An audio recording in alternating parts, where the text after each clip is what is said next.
Hello everyone, welcome to channel learn with ease.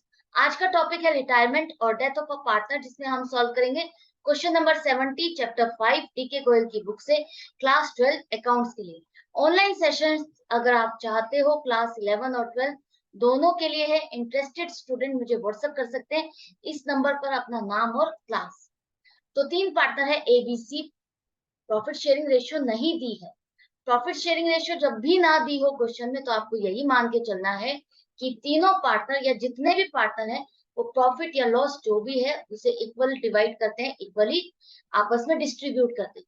तो यहाँ तीन पार्टनर है तो प्रॉफिट शेयरिंग रेशियो हो जाएगी 1:1:1। एक की डेथ हो जाती है 31 मार्च 2018 को, बैलेंस शीट दी गई है। इस डेट की बैलेंस शीट है आपके पास और आपके पास कुछ फर्दर इंफॉर्मेशन है। यहाँ पर एसेट्स और लाइबिलिटीज को रिवैल्यूएट किया गया है। डेथ के टाइम पर एसेट्स और लाइबिलिटीज को रिवैल्यूएट किया गया है। आपको सारी नेसेसरी जर्नल एंट्रीज बनानी है। ए के डेथ के टाइम पर आप किस तरह से एडजस्टमेंट्स करोगे वो सब कुछ बताना है। ए का बैलेंस कितना बनेगा वो बताना है। तो सबसे पहले जैसे कि आप नॉर्मल क्वेश्चन में करते हो, गुडविल तो यहाँ पर है नहीं, क्वेश्चन में गुडविल की इंफॉर्मेशन नहीं है तो हम उसको नहीं करेंगे। बाकी उसके बाद आप क्या करते हो, बैलेंस शीट में अगर कुछ रिजर्व्स, एक्यूमुलेटेड प्रॉफिट्स या खर्चे होते हैं, हम उसको क्या करते हैं, डिस्ट्रीब्यूट कर देते हैं ओल्ड पार्टनर्स में। मतलब कि सभी पार्टनर जो भी थे उनको ओल्ड रेशियो में डिस्ट्रीब्यूट करते हैं। तो सबसे पहले यहाँ पर एक वर्कमैन कंपनसेशन रिजर्व आ रहा है 10,000 रुपए का। इसके अगेंस्ट अगर आप क्वेश्चन में देखो तो 7,000 रुपए का क्लेम भी आ रहा है। तो इस क्लेम को आप किससे एडजस्ट करोगे, रिजर्व से एडजस्ट करोगे। ये क्लेम आ रहा है तो इसी के लिए ही तो आपने ये रिजर्व बनाया है कि जब भी वर्कर्स का कोई क्लेम आएगा, ऐसा कोई खर्चा आएगा, अनएक्सपेक्टेड इमरजेंसी का, या कोई एक अचानक सा बड़ा खर्चा आ जाएगा, तो हम उसको इससे एडजस्ट कर देंगे। कंपनी या ऑर्गेनाइजेशन अपने आप को प्रिपेयर करती है, इसीलिए वो रिजर्व बनाती है। तो ये रिजर्व उसने बना रखा है 10,000 रुपए का, और इसी के अगेंस्ट आपके पास लाइबिलिटी आ भी गई है, वर्कर्स का कंपनसेशन क्लेम आ भी गया है, जिसे आप इसी से एडजस्ट कर दोगे। तो 7,000 रुपए का ये जो खर्चा आ रहा है, आप इसी के लिए रिजर्व बनाए, इसी के साथ इसको एडजस्ट कर दो। बैलेंस फिर भी आपके पास रिजर्व में आ गया है 3,000 रुपए। ये जो रिजर्व है आप आगे नहीं लेके जाना चाहते, इंफॉर्मेशन कुछ भी नहीं है क्वेश्चन में इसके बारे में, तो हम क्या करेंगे, इस रिजर्व को पार्टनर्स में डिस्ट्रीब्यूट कर देंगे ओल्ड रेशो। अभी तो आप इसको ओल्ड रेशो ही मानोगे ना, 1:1:1।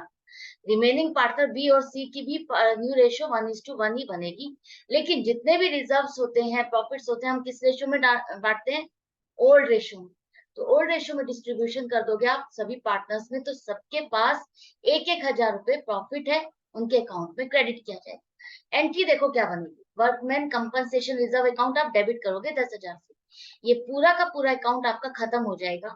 7,000 रुपए तो आपने इसके अगेंस्ट एडजस्ट कर दिए, तो to provision for workman compensation account आप क्रेडिट करोगे 7,000।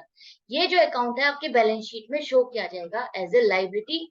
अभी आपने पे नहीं किया है, प्रोविजन एक्सेप्ट कर लिया है, मान लिया है। इसके बाद जो बचा हुआ प्रोविजन है वो पार्टनर्स के अकाउंट में एज ए प्रॉफिट उनके अकाउंट में आप क्रेडिट कर रहे हैं। ये एंट्री भी क्लियर होगी, समझ में आ गई।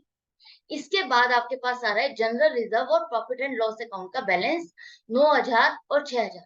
तो ये भी आप डिस्ट्रीब्यूट कर दोगे, आगे नहीं लेके जाना, क्योंकि क्वेश्चन में कुछ भी मेंशन नहीं है। तो साइलेंट है क्वेश्चन, तो आप इस 15,000 को पार्टनर्स में डिस्ट्रीब्यूट कर दोगे ओल्ड रेशियो में। तो तीनों के हिस्से 5-5 हजार आएगा, और ये दोनों अकाउंट क्रेडिट बैलेंस है, इन दोनों को आप डेबिट कर दोगे, तो ये अकाउंट आपके खत्म हो जाएंगे, आगे बैलेंस शीट में नहीं शो किए जाएंगे। और ये बैलेंसेस आपके प्रॉफिट्स हैं, तो प्रॉफिट्स है तो पार्टनर्स के अकाउंट में आप क्या करोगे, क्रेडिट करोगे। तो तीनों के अकाउंट आपके क्रेडिट हो जाएंगे 5-5 हजार से। इक्वल रेशियो है तो इक्वली अमाउंट क्रेडिट होगा।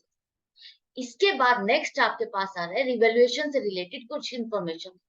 तो सबसे पहले पेटेंट आपके वैल्यू लेस हो गए, मतलब कि उनकी अब कोई वैल्यू नहीं रही, निल वैल्यू के हो गए, खत्म हो गए। तो आपको एक तरह से पेटेंट्स राइट ऑफ करने हैं। तो पेटेंट्स आपके क्या हो जाएंगे, रिवैल्यूएशन अकाउंट में आपके लिए खर्चा आ रहा है, नुकसान हो गया। एक ऐसी एसेट है जिसके अगेंस्ट आपको कुछ भी पैसे नहीं मिले, वो निल हो गया, वेस्ट हो गया। तो आप पेटेंट्स अकाउंट को 8,000 रुपए से क्रेडिट करोगे, रिवैल्यूएशन अकाउंट को डेबिट करोगे। नुकसान होता है एसेट की वैल्यू डिक्रीज होना, नुकसान रिवैल्यूएशन में आप डेबिट करोगे। इसी तरह से फर्नीचर की वैल्यू आपको ब्रॉट डाउन टू 24,000, मतलब कि फर्नीचर की वैल्यू 24,000 तक लेकर आनी है आपको। 24,000 हो गई है तो इसका मतलब 30,000 से 24,000 हो गई, वैल्यू डिक्रीज हो गई। वैल्यू डिक्रीज होना, नुकसान कितनी वैल्यू डिक्रीज हुई, 6,000 रुपए से, तो 6,000 रुपए ही आप रिवैल्यूएशन में डालोगे। नुकसान है इसलिए रिवैल्यूएशन अकाउंट आपका डेबिट होगा, फर्नीचर अकाउंट आप क्रेडिट करोगे, वैल्यू उसकी डिक्रीज हो गई। इसी तरह से प्लांट आपका 10,000 रुपए से रिड्यूस हो गया, was to be reduced by 10,000, तो 10,000 रुपए से प्लांट की वैल्यू डिक्रीज हो गई है, तो ये भी आपके लिए नुकसान है। रिवैल्यूएशन अकाउंट आपका डेबिट होगा और प्लांट अकाउंट आपका क्रेडिट हो जाएगा। तो टोटल रिवैल्यूएशन अकाउंट आपका डेबिट हो गया 24,000, तो ये डेबिट का बैलेंस आ रहा है आपके पास 24,000, तो डेबिट बैलेंस आपका क्या होगा रिवैल्यूएशन में, लॉस।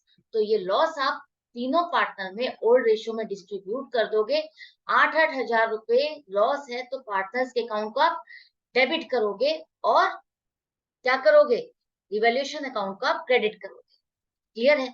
अब देखो आप ए का बैलेंस कितना बनता है, जब उसको देना है बैलेंस टोटल कितना बन रहा है, कैपिटल उसकी 40,000 है बैलेंस शीट में, वर्कमैन कंपनसेशन रिजर्व 1,000 रुपए उसके हिस्से आया था, रिजर्व्स और प्रॉफिट्स आपने डिस्ट्रीब्यूट किए थे वो 5,000 रुपए, और रिवैल्यूएशन का लॉस 8,000 रुपए माइनस कर दोगे, लॉस है तो माइनस ही होगा, तो बैलेंस आ रहा है 38,000 रुपए, जो कि उसके अकाउंट में आ रहा है क्रेडिट बैलेंस, जो कि उसको दिया जाएगा। तो ये बैलेंस आप उसके एग्जीक्यूटर के अकाउंट में, A's capital account debit 38,000 to A's executor account 38,000, उसका कैपिटल बैलेंस अब आप उसके एग्जीक्यूटर के अकाउंट में ट्रांसफर कर रहे हो, उसके अकाउंट में ये लाइबिलिटी एज ए स्टैंड करेगा कि फर्म को पे करना है। तो आई होप आपको अच्छे से समझ में आ गया। सारी नेसेसरी जर्नल एंट्रीज जितनी भी बनानी थी उसकी डेथ के टाइम पर हमने सारी बना ली है। तो मैं मिलती हूँ आपसे नेक्स्ट वीडियो में नेक्स्ट क्वेश्चन के साथ, लेकिन आपको अपनी प्रैक्टिस जारी रखनी है। अच्छा लग रहा है, बेनिफिट हो रहा है तो लाइक का बटन जरूर प्रेस कर देना। नए हो चैनल पे तो सब्सक्राइब कर दो और शेयर करो अपने फ्रेंड्स के साथ, ताकि ज्यादा से ज्यादा लोगों को बेनिफिट मिल सके, अकाउंट्स सबके लिए इजी हो जाए। Goodbye and take care.